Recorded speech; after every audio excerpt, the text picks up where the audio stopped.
Estamos no livro de 2 Reis. Livro de 2 Reis.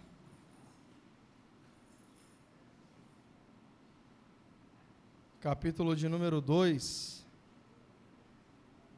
Demos início ao livro de 2 Reis, que na realidade, continuidade, do 1 Reis.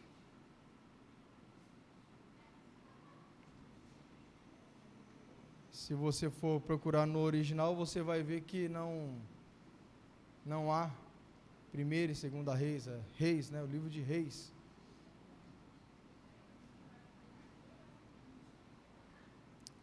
As pessoas que traduziram fizeram isso para uma melhor compreensão, vamos dizer assim como os capítulos, também não tem, é um texto. E para uma melhor compreensão, achar mais fácil, foi separado dessa forma. Pois bem, 2 Reis capítulo 2, vamos falar hoje a respeito da transmissão,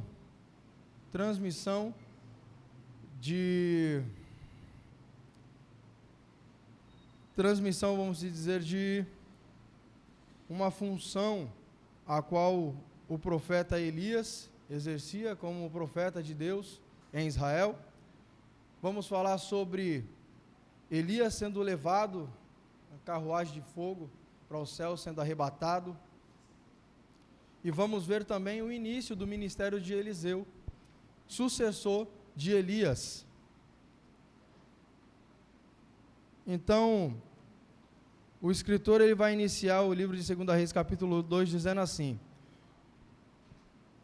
quando o Senhor levou Elias ao céu, num redemoinho, aconteceu o seguinte: Elias e Eliseu saíram de Gilgal. Então você vê que Elias e Eliseu, eles estavam em Gilgal. E o profeta vai escrever que antes dele iniciar ali o que tinha acontecido, ele já dá mais ou menos ali um spoiler do que é o tema central, que seria a ida de Elias e a transmissão de autoridade ali para Eliseu. Lê para mim, Tamires, por gentileza, do versículo 2 ao versículo 6. Disse Elias: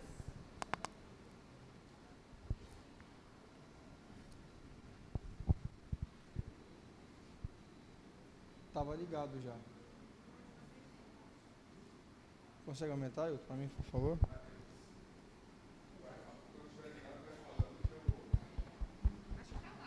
Está ligado já.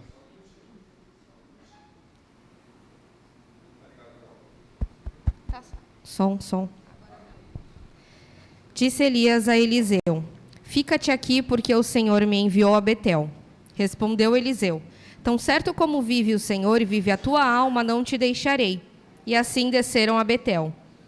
Então os discípulos dos profetas que estavam em Betel saíram ao encontro de Eliseu e lhe disseram: sabes que o Senhor hoje tomará o teu senhor, elevando-o por sobre a tua cabeça? Respondeu ele: também eu sei, calai-vos. Disse Elias a Eliseu: fica-te aqui, porque o Senhor me enviou a Jericó. Porém ele disse: tão certo como vive o Senhor e vive a tua alma, não te deixarei. E assim foram a Jericó. Então, os discípulos dos profetas que estavam em Jericó se chegaram a Eliseu e lhe disseram: sabes que o Senhor hoje tomará o teu senhor, elevando-o por tua cabeça? Respondeu ele: também o sei, calai-vos. Disse-lhe, pois, Elias: fica-te aqui, porque o Senhor me enviou ao Jordão. Mas ele disse: tão certo como vive o Senhor e vive a tua alma, não te deixarei. E assim ambos foram juntos. Obrigado. Você vê que ele se encontra lá em Gilgal, os dois, Elias e Eliseu, E a Bíblia vai nos dizer que Elias, ele é orientado ao Senhor para ir até Betel. De Gilgal a Betel tem mais ou menos 25 quilômetros. Então Elias, ele pega e fala para Eliseu: Eliseu, fica aqui que o Senhor me enviou a Betel. E você vê que o Senhor ele envia a Betel, depois envia ele a Jericó e depois envia ele ao Jordão. E todas as vezes ele fala a mesma coisa para Eliseu: Eliseu, fica aqui que o Senhor me enviou ali e eu já volto, né? Fica aqui que o Senhor me enviou ali e já volto. E Eliseu fala: de maneira alguma. O Senhor vai lá, eu digo, né, em nome do Senhor, que aonde o Senhor for, eu irei.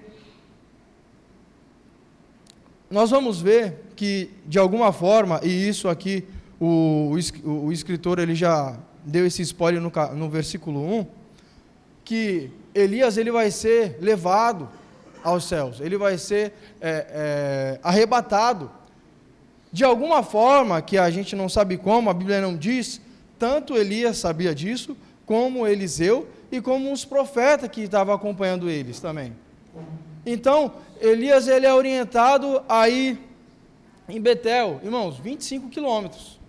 25 quilômetros é bastante, é daqui passando a Curva do Oeste, mais ou menos, né? 25 quilômetros. Então, você imagina você ir andando, se não for mais, né? O vovô que mora lá sabe mais disso. Então, é uma caminhada. Você ir andando daqui para lá, você tem que ter bastante devoção. Você tem que prestigiar bastante essa pessoa, honrar bastante essa pessoa, porque eu falar: ô Léo, vamos daqui lá na Curva do Oeste, mas a gente vai a pé. Eu falo: irmão, vai com Deus, Deus te abençoe, né? Eu vou ficar aqui orando por você, né?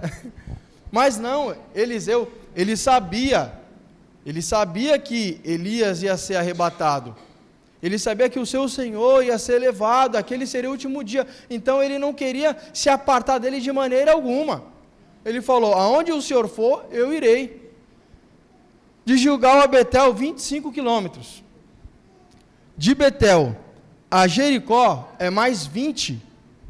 De Jericó ao Jordão são mais 8 quilômetros, irmãos.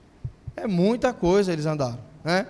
Muita coisa. Mas só que ele sempre falava, talvez Elias estava querendo testar a fidelidade de Eliseu, porque seria o seu sucessor, né? Seria aquele que ia ficar no seu lugar. Então vamos ver se realmente ele é devoto ao Senhor, se realmente ele é uma pessoa que procura fazer a vontade do Senhor, independente de distância, das dificuldades, porque é difícil, né? É cansativo você andar tudo isso. Eu imagino ali que os dois não deveriam ter lá, né, os seus 25 anos, bem mais devia ter, então você imagina, né? Elias principalmente já estava velhinho, já tinha trabalhado bastante. Então ele fala: de maneira alguma eu vou te deixar, aonde o Senhor for, eu irei. E 3 vezes Elias testando Eliseu: não, fica aqui que eu vou lá, o Senhor me enviou, quando eu voltar, né? Não, eu vou te seguir, eu vou estar com você. E isso é bem interessante, irmãos, e nos ensina, porque nós sabemos que temos heróis na fé na Bíblia, né? Temos heróis na fé também nos dias de hoje, pessoas que se dedicam à palavra, pessoas que se dedicam à obra do Senhor, pessoas que estão sempre trabalhando, você vê sempre se movimentando. Eu não digo isso só apenas em construção, né? Eu não digo isso só apenas como que eu posso dizer, em folheto, né? Mas na limpeza, evangelizando, de alguma forma. Temos pessoas, temos heróis da fé aqui na congregação de São Vicente e nas outras congregações. Temos pessoas que são exemplos de fé, que você olha assim e fala: caramba, né? Olha como esse irmão é devoto, né? Olha como esse irmão ele é dedicado à obra. Olha como essa pessoa ela se esforça para fazer a vontade do Senhor. E por que não a gente não imitar ou querer estar perto para aprender? Os jovens estão lá em cima, mas aqui temos pessoas também que estão começando, pessoas que são novas também. Por que não estar perto daquele que tem mais conhecimento do que você, para você sugar o máximo possível? Porque nós sabemos que ninguém nasceu para semente, não é verdade? Vai ter uma hora que essa pessoa ela vai partir, vai ter uma hora que essa pessoa ela não vai estar mais conosco, e quando ela partir, todo o conhecimento que ela tem vai junto com ela. E talvez você teve a oportunidade de aprender um pouco mais da palavra com alguém que era dedicado, alguém que se esforçava, alguém que procurava a ter conhecimento para explicar, e a Bíblia nos diz que um bom obreiro ele tem que manejar bem a palavra. Então essas pessoas, elas têm conhecimento, por que não sugar? Por que não estar perto? Não, já está velho demais, para mim, eu prefiro andar com os mais novos, né? Os jovens. Os jovens da atualidade, sabe melhor as coisas ali que eu vivo. Eu me sinto jovem porque eu sou, né? Mas eu gosto também. Eu gosto também de andar com pessoas mais velhas do que eu. Eu sempre fui o mais novo da turma. E isso me fez amadurecer muito. Me fez amadurecer muito, porque pessoas que tinham a idade que eu tinha, não tinha a maturidade que eu já tinha. Por eu andar com pessoas mais velhas, por eu procurar sempre andar com pessoas que têm conhecimento de vida. Isso é muito interessante. Então, fica um alerta para nós. Fica um alerta para nós que somos cristãos, que estamos aqui e procuramos fazer a vontade do Senhor, aprender um pouco mais. Se acheguem, irmãos. Venha participar da escola dominical. Eu estava pensando hoje, e isso, o Senhor talvez esteja me cobrando de alguma forma, para eu procurar chegar mais cedo na escola dominical. E detalhe, não só na minha aula, mas na aula dos irmãos, porque isso é respeito. Eu estava pensando hoje lá em casa. Estava lá em casa, eu estava pensando, eu falei, né? Como a gente se esforça para chegar, às vezes, né, cedo na nossa aula. Tá, e na aula do irmão, do próximo? Não precisa? Né? Então eu estava pensando isso, a gente se esforça para tantas coisas, né? E devemos nos esforçar, irmãos. Devemos nos esforçar para aprendermos da palavra, porque assim nós nos edificamos, assim nós adquirimos conhecimento. Né? E a gente vai ver que não tem nada melhor para um professor do que formar excelentes alunos. Não tem nada melhor. O foco do professor é formar excelentes alunos.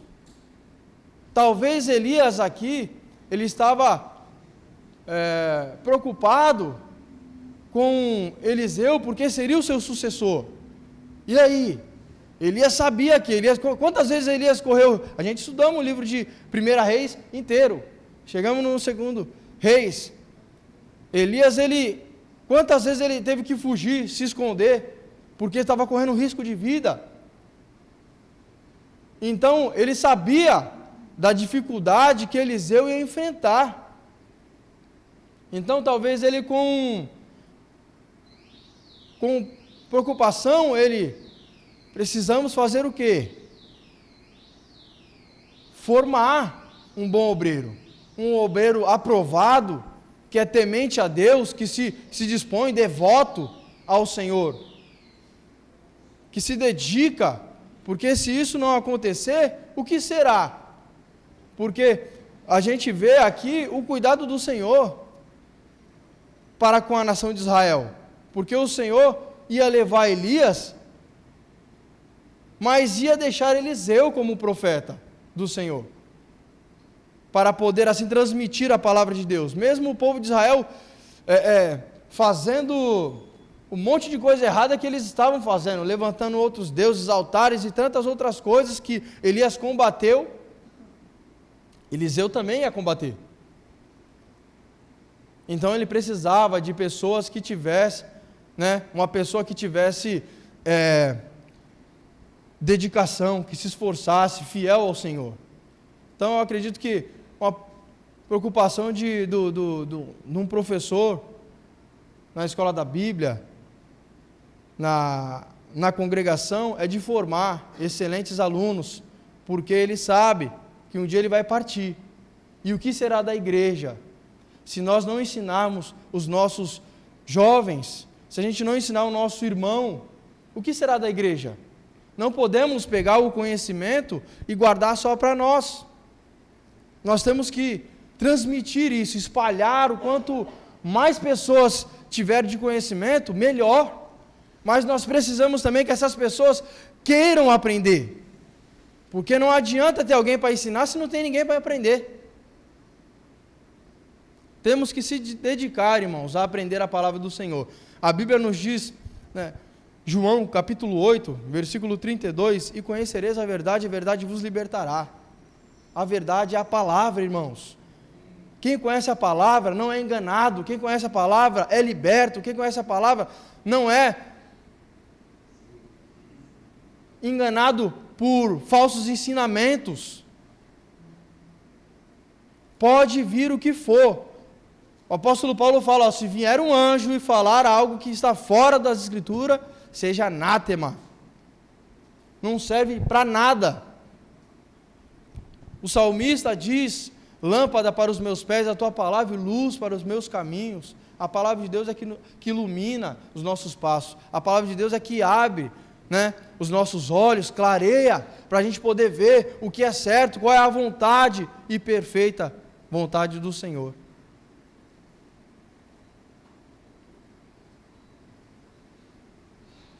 Eliseu falou, de maneira alguma eu vou apartar de ti, meu Senhor, eu vou te seguir, aonde você for eu vou. É difícil, vai cansar, vai, mas nós vamos junto.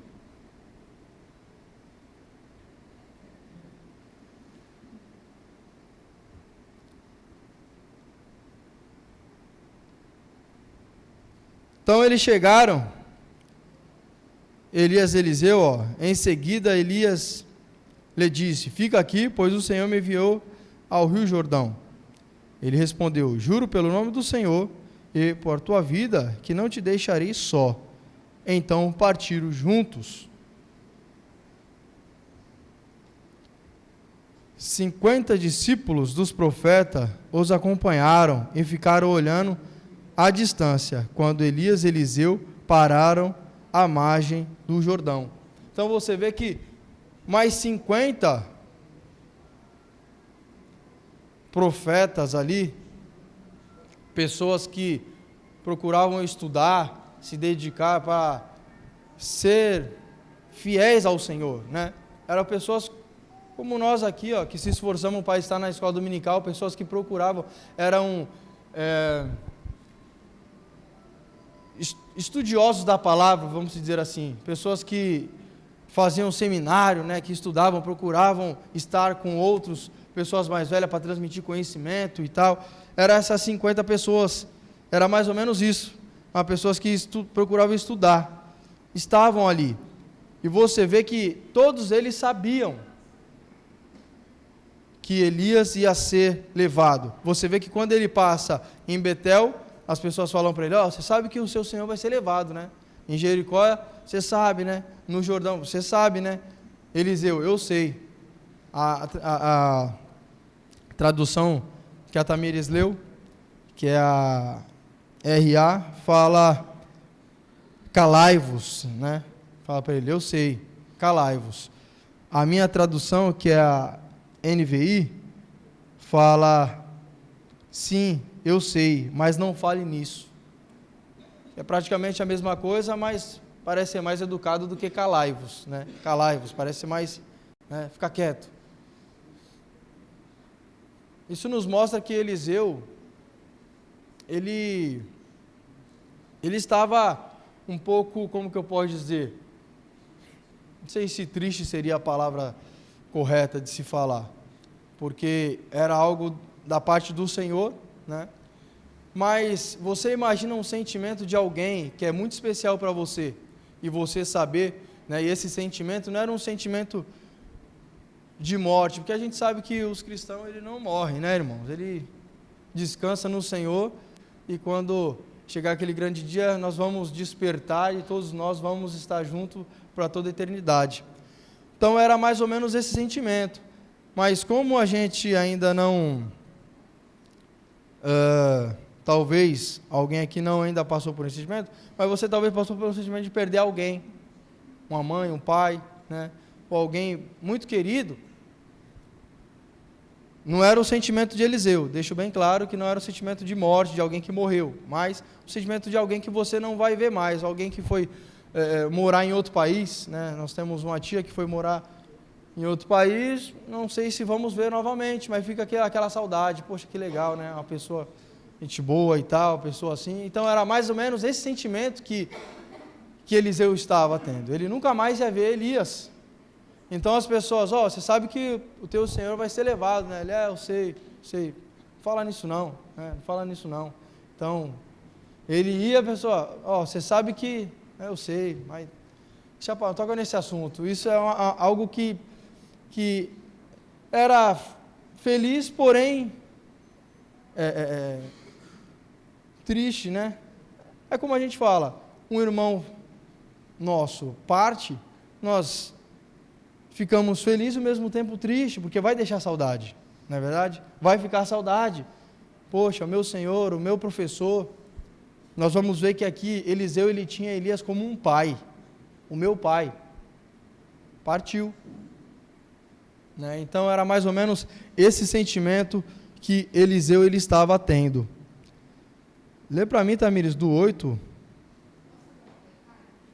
Sim, do 8 ao 18 depois, tá?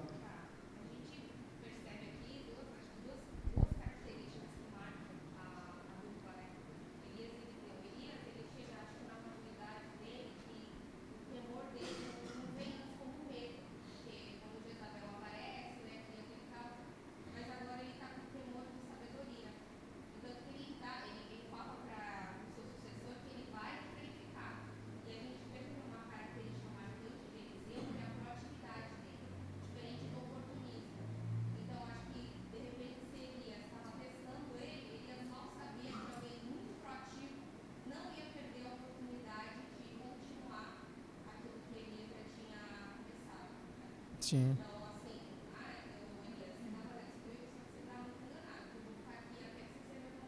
Sim. Sim. Era mais ou menos esse sentimento aí que ele estava. Lê para mim, por favor, do 8 ao 18, por gentileza. Então Elias tomou o seu manto, enrolou-o e feriu as águas, as quais se dividiram para os dois lados e passaram ambos em seco. Havendo ele passado, Elias disse a Eliseu: Pede-me o que queres, que eu te faça antes que seja tomado de ti.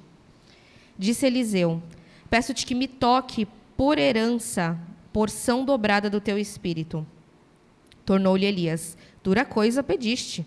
Todavia, se me vires quando for tomado de ti, assim te fará, porém, se não me vires, não se te fará. Indo eles andando e falando, eis que um carro de fogo, com cavalos de fogo, separou um do outro. E Elias subiu ao céu num redemoinho. O que vendo Eliseu clamou: meu pai, carros de Israel e seus cavaleiros. E nunca mais o viu. E tomando suas vestes, rasgou-as em duas partes. Então levantou o manto que Elias lhe deixara cair, e voltando-se, pôs à borda do Jordão. Tomou o manto que Elias lhe deixara cair, feriu as águas e disse: Onde está o Senhor, o Deus de Elias? Quando feriu ele as águas, elas se dividiram para um lado e para o outro, e Eliseu passou.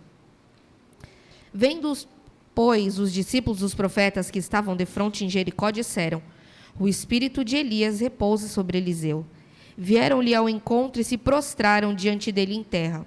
E lhe disseram: Eis que entre os teus servos há 50 homens valentes. Ora, deixa-os ir em procura do teu senhor. Pode ser que o Espírito do Senhor o tenha levado e lançado em algum monte ou em algum dos vales. Porém ele respondeu: Não os envieis. Mas eles apertaram com ele, até que constrangido lhes disse: Enviai. E enviaram 50 homens que o procuraram 3 dias, porém não o acharam. Então voltaram para ele, pois permanecera em Jericó, e lhes disseram: Não vos disse que não fosseis? Obrigado. Você vê que Elias, de uma forma milagrosa, e a mão do Senhor, né? Elias, ele pega o seu manto, ele enrola, bate na água do Jordão, e o Jordão se abre em 2 bandas e eles passam em terra a seco, né? E no meio desse milagre extraordinário, os profetas estavam ali acompanhando de longe, vendo o que ia acontecer. a qualquer momento podia acontecer. Então você imagina a expectativa. Eu fico imaginando, irmãos, Elias, né? Eu fico imaginando também Elias, como a Tamires ela comentou, que aqui nós vemos dois personagens, né? Tanto Eliseu ali na expectativa, pô, meu Senhor vai ir e tal. Eu imagino que Elias também estava, pensando, qual vai ser o momento, que hora vai ser, como que vai ser, né? E quando você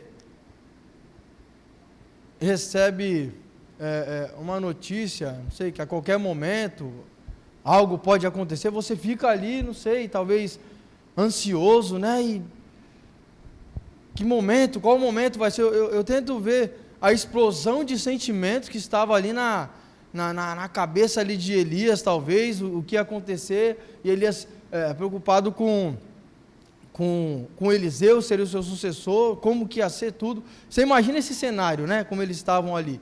Mas no mesmo tempo, aquela paz que só o Senhor dá. A paz que o apóstolo Paulo diz no livro de Filipenses, que é a paz que excede todo o entendimento. Que no meio de toda essa turbulência, né, de sentimento que eles estavam vivendo, eles também tinham a paz, que eles sabiam que tudo estava sendo direcionado pelo Senhor.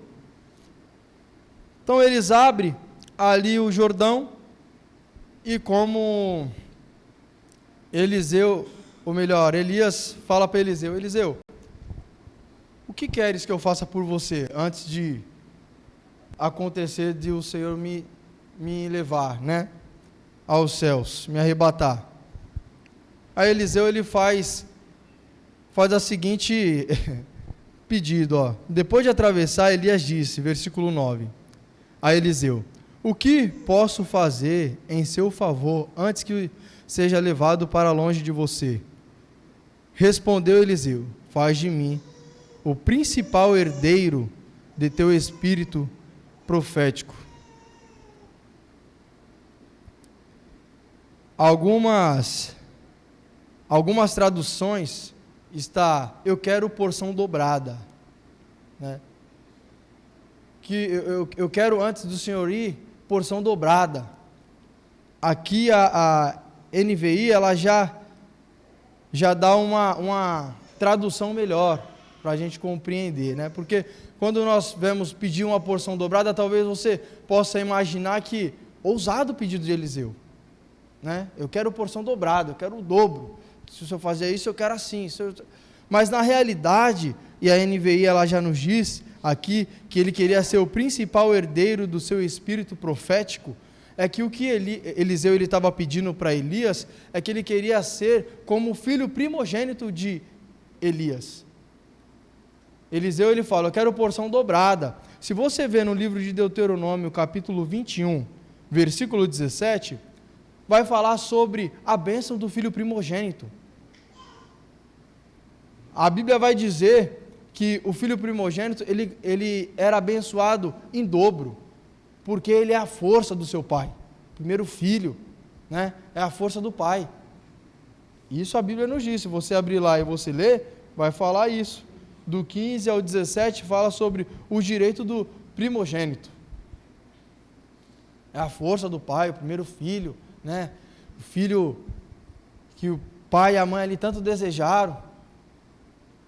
Então é isso que Eliseu ele pede para Elias, eu quero o direito de ser o principal herdeiro, eu quero porção dobrada, eu preciso disso para poder dar continuidade ao ministério ao qual foi me incumbido. Elias, sabendo que nada havia dele, e ele talvez já com essas palavras esteja ensinando Eliseu, ele fala, ó, difícil coisa você me pediu, eu não tenho poder para isso, né? Eu não tenho poder para isso, para fazer essa situação, mas se você me ver sendo levado aos céus, o Senhor ele vai te abençoar conforme o seu pedido. Então a Bíblia vai nos dizer que eles conversando ali, não sabemos sobre o que, talvez Elias devia estar instruindo em algumas coisas, Eliseu, eles estavam conversando ali, de repente, vem uma carruagem de fogo e separa os dois, e Elias ele é levado no redemoinho aos céus. Eliseu começa a gritar, né? A Bíblia fala lá no versículo 12, quando viu isso, Eliseu gritou: meu pai, meu pai. Eliseu ele grita: meu pai, né? Vai deixar saudade, vai deixar saudade. E o que acontece ali, a capa de Elias, Eliseu pega, e esse ato de pegar a capa significa aceitar então o seu chamado, dar continuidade ao ministério profético que Elias iniciou ali, e ele ia dar continuidade com os mesmos, a mesma fidelidade, com a mesma devoção que Elias tinha de fazer aquilo que o Senhor tinha lhe mandado. Aí nós vemos aqui que a Tamires leu, que Eliseu pegando ali então essa capa, né, de Elias, ele faz a mesma coisa que Elias fez, ele enrola a capa e ele bate no Rio Jordão, e ele fala que o Deus de Elias possa abrir esse rio. E quando ele bate, o rio se abre, e isso foi a confirmação do Senhor, que o Senhor estava realmente com Eliseu.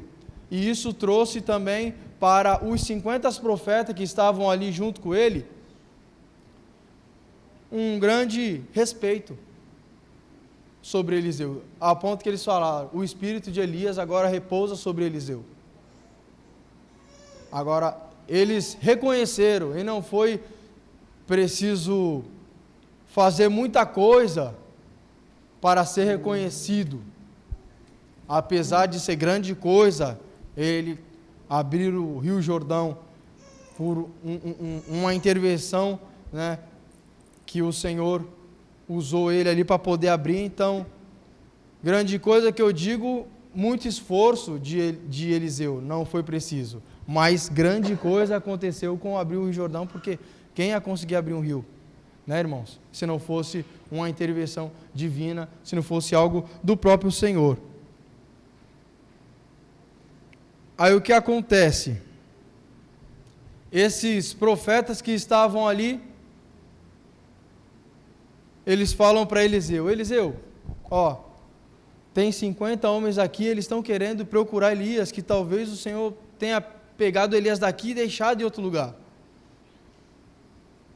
Eles sabiam que Elias ia ser tomado, mas ainda eles estavam com a dúvida ainda. Pode ser que ele foi só transmitido para outro lugar, esteja algum lugar aí, o Espírito do Senhor levou ele e tal. Eliseu falou: não aconteceu isso, ele foi embora mesmo, né? E o que acontece é que eles insistiram tanto que Eliseu falou: então vai lá procurar. Eles foram, ficaram 3 dias e viu que não encontraram Elias, porque realmente Elias tinha sido tomado, o Senhor tinha levado Elias para si. Agora, lê para mim, Tamires, por gentileza, do 19 ao 25, por favor. Os homens da cidade disseram a Eliseu: eis que é bem situada esta cidade, como vê o meu senhor, porém as águas são más, e a terra é estéril. Ele disse: trazei-me um prato novo, e ponde nele sal. E lhe o trouxeram.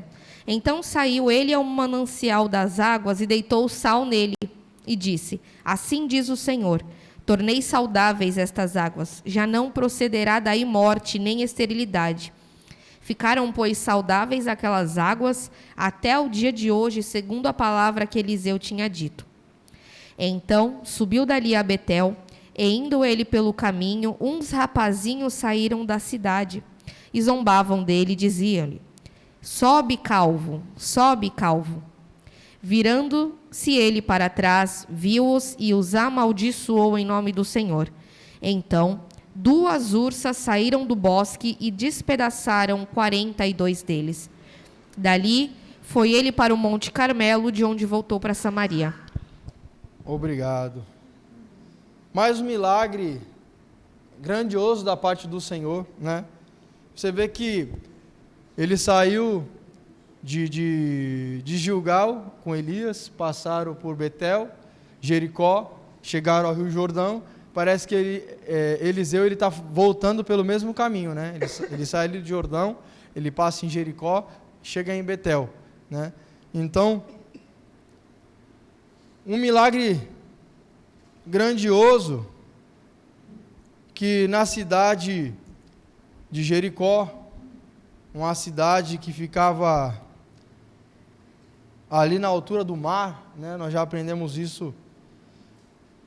Uma vez eu trouxe uma mensagem a respeito da cidade de Jericó, ela ficava na altura do mar, né? Nós vemos que Jerusalém era uma cidade montanhosa, onde ficava nas montanhas, né? Você vê Samaria, eles costumavam colocar capital, lugar onde ficavam os templos, em lugares montanhosos, altos, até por talvez uma segurança para não ser invadido em questão de guerra e tudo assim.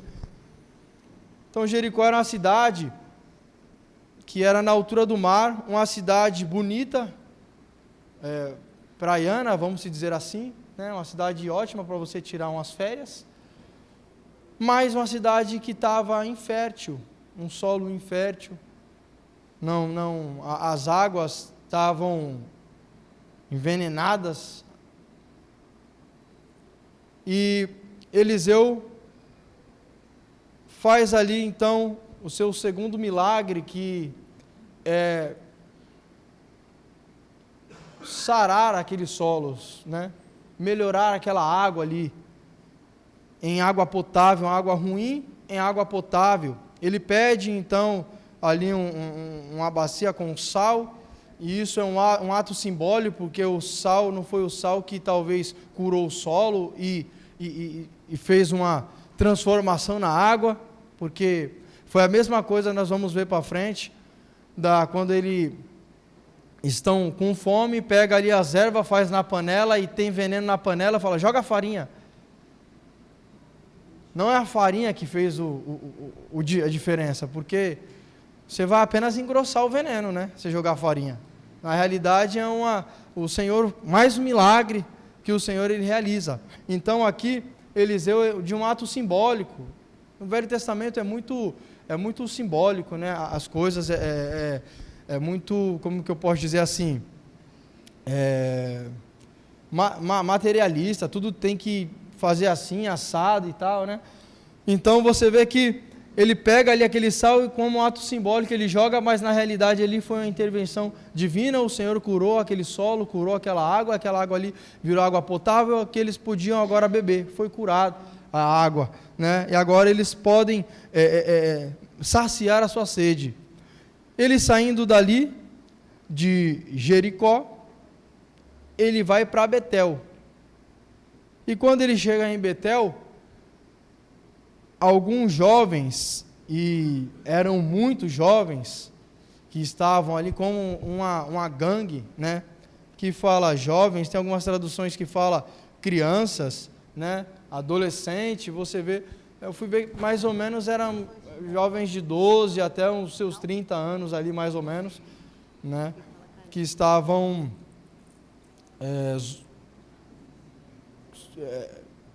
casuando ali com o profeta Eliseu, né? Estava zoando ali, tirando um sarro, desrespeitando o profeta. E a Bíblia vai nos dizer que quando ele chega em Betel, e Betel, não sei se vocês lembram, a gente estudou o livro de 1 Reis, em Betel foi onde foi levantado o bezerro de ouro por Jeroboão, né? Jeroboão, quando ele ficou com medo, ele foi levantado como rei, isso você vai ver lá em 1 Reis capítulo 12, ele ficou com medo do povo de Israel ir a Jerusalém oferecer sacrifício, porque se eles fossem oferecer sacrifício, talvez o seu coração ia amolecer, eles iam de novo se achegar a Roboão, que era filho de Salomão, e poderia matar ele. Então ele falou, para o povo não ir lá adorar, eu vou fazer aqui um altar, eu coloco um altar em Dan, outro em Betel, eles adoram aqui, o bezerro que eu coloco lá de ouro e pronto. Mas isso foi falta de fé, porque o Senhor tinha falado que se ele fosse fiel, ele ia, a sua descendência ia ser perpetuada ali na nação de Israel, assim como foi a de Davi, né? E também ele levantou a ira zelosa do Senhor, que nós aprendemos que a ira zelosa é aquela ira ciumenta, vamos dizer assim, é como se um marido tivesse ciúmes da sua esposa, né? Uma ira zelosa, é mais ou menos esse sentido, né? Um ciúme de um marido para com a sua esposa, o ciúme que você quer a sua esposa só para você, né? E a esposa também é assim do marido. Então, Deus ele não divide a sua glória com ninguém. O primeiro mandamento que foi escrito foi, né? Adorar ao Senhor teu Deus e somente a Ele. Então, essa era a lei. E a primeira coisa que Jeroboão ele faz, ele infringe a primeira lei, que é a lei que o Senhor estabeleceu de não adorar outros deuses. Então, voltando aqui para o texto, Eliseu, ele chega em Betel, nós já vemos o cenário. Betel é onde está o templo, a qual foi levantado um bezerro de ouro para adorar. Então, a nação de Israel já estava uma nação idólatra, que adorava a vários outros deuses, com a expectativa de talvez ser abençoado financeiramente, que hoje nós temos aqui a teoria da prosperidade, né? A teologia da prosperidade. Naquele tempo era a mesma coisa. Eles adoravam outros deuses, por quê? Porque eram deuses da fertilidade. Trazendo para os dias de hoje, o Deus da prosperidade. É o Deus que fazia a sua terra ser fértil, dar frutos, e automaticamente você tinha para comer, você tinha para vender, você era uma pessoa bem-sucedida. Então, o que eles queriam? Prosperidade. Então, nós queremos prosperidade? Poxa, o Deus Baal é o Deus da fertilidade. Vamos adorar o Deus Baal, que ele vai fazer a nossa terra ser fértil. Automaticamente nós vamos ser bem-sucedidos. Mas o que adianta, eu pergunto para a igreja, você ser bem-sucedido aos olhos do mundo e virar as costas para o Senhor? Geralmente tem um folhetinho que fala, né? O que adianta ganhar o mundo e perder sua salvação, né? Tem uns folhetinhos que as pessoas usam para evangelizar que tem esse escrito lá. O que adianta você ganhar o mundo? E geralmente é até uma nota de 50, de 100, que é usado o folhetinho, né? O que adianta você ganhar o mundo e perder sua salvação?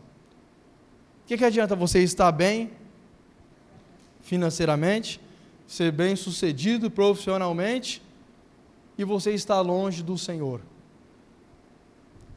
Aí você põe na balança, responde para si mesmo.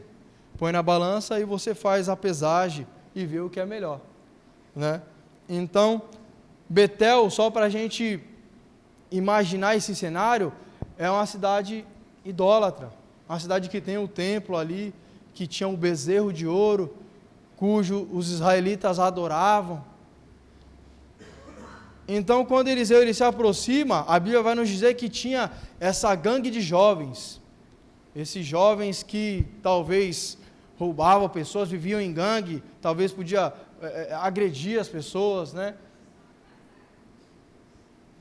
A Bíblia diz que mortos foram 42, fora os outros que fugiram. Então você vê que era uma quantidade grande de jovens, não é verdade? Então quando ele chega ali, esses jovens falam: sobe calvo, sobe careca. Tem várias traduções diferentes, mas eles estavam caçoando, né? Caçoando. Eles estavam caçoando de Eliseu, do profeta. Sobe. E esse subir, alguns estudiosos dizem que não seria subir ali em Betel, cujo ficava o templo ali na parte alta, montanhosa ali, mas eles estavam zombando dele como um profeta, e quando eles usam a palavra sobe, eles estavam comparando com Elias, segundo alguns estudiosos. Mais ou menos eles estavam querendo dizer assim, sobe junto com o outro profeta lá, o teu pai, o Elias lá, e vai embora junto com ele, nos deixa em paz. Por quê? Como eu disse, o cenário ali era um cenário idólatra, eles adoravam vários deuses ali em Betel. Então, um profeta do Senhor subindo ali, era mais ou menos, eles estavam dizendo como Acabe quando viu Elias, falou, ô perturbador de Israel, já vem ele tirar nossa paz, olha lá, ó. Já vem ele, era mais ou menos essa situação. Então, eles estavam falando, ó, sobe, ô careca, sobe calvo, caçoando dele como um homem de Deus, e fazendo essa comparação com o Elias, sobe e vai embora junto com o teu pai lá, deixa a gente em paz, a gente não quer você aqui, não precisamos de você, pode ir embora, né? Era mais ou menos a situação, desprezando a palavra do Senhor, desprezando o profeta de Deus, o homem de Deus. A Bíblia vai nos dizer que Eliseu, ele ouvindo essas palavras, ele amaldiçoa em nome do Senhor esses jovens. E você pode imaginar, né, aqui só para a gente pensar, será que Eliseu, ele amaldiçoou esse jovem só porque ele foi chamado de careca? Né, de calvo? Será que só foi por conta disso? Será que foi por pura vaidade? Será que foi só por pura vaidade que ele faz essa maldição ali para aqueles jovens? Pode falar, Valmir. Algo interessante que a gente vê é que o Senhor levanta o profeta Elias e depois o Eliseu como seu sucessor, no momento em que o povo de Deus tinha se levado lá através de Nabucodonosor, Acabe. Então eles estavam passando ali 50 anos mais ou menos distante do Deus hebreu. Então eles tinham todos se contaminado com os deuses estranhos. Então esses jovens, certamente, talvez até filhos de hebreus, eles tinham esquecido, tinham perdido a sua identidade. E Deus tinha levantado justamente o profeta Elias para poder restaurar aquele povo que tinha perdido a sua identidade e para trazer de volta. Então, quando o Senhor está próximo de tomar Elias para si, na mesma semelhança de Josué, que não saía da porta da cabana de Moisés, estava ali sempre aprendendo, entendeu? Esse Eliseu também estava ali lado a lado, se afinando, porque ele tinha o desejo de também estar combatendo a idolatria no meio do povo hebreu, do povo de Deus, para trazer de volta, porque a maioria do povo de Israel estava sendo escravizado em Babilônia. Então, Sim.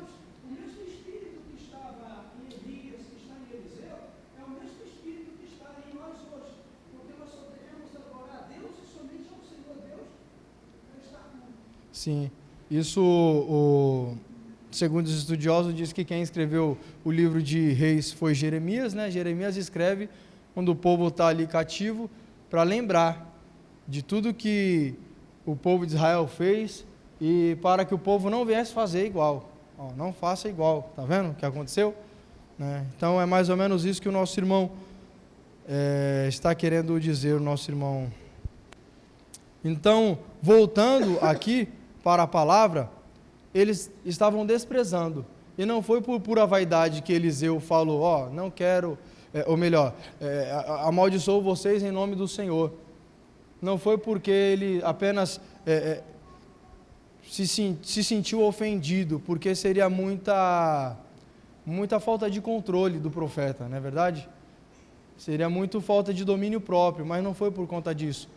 Foi porque eles estavam caçoando da palavra do Senhor. Eles estavam dizendo que não queria o Senhor lá, não precisamos de nenhum profeta da palavra do Senhor, não queremos contato com o Senhor. Os nossos deuses aqui está ótimo, era mais ou menos esse sentido. E automaticamente você vê que quando o profeta Eliseu ele profere essa maldição contra esses jovens, de uma forma milagrosa, 2 ursas aparecem ali do nada e matam 42 jovens, e isso trouxe respeito para com o profeta, né? Respeito, temor, o povo ter temor e respeitar, que quando o homem de Deus ele vai para fazer a vontade do Senhor, ele leva a palavra do Senhor, deve haver respeito, reverência.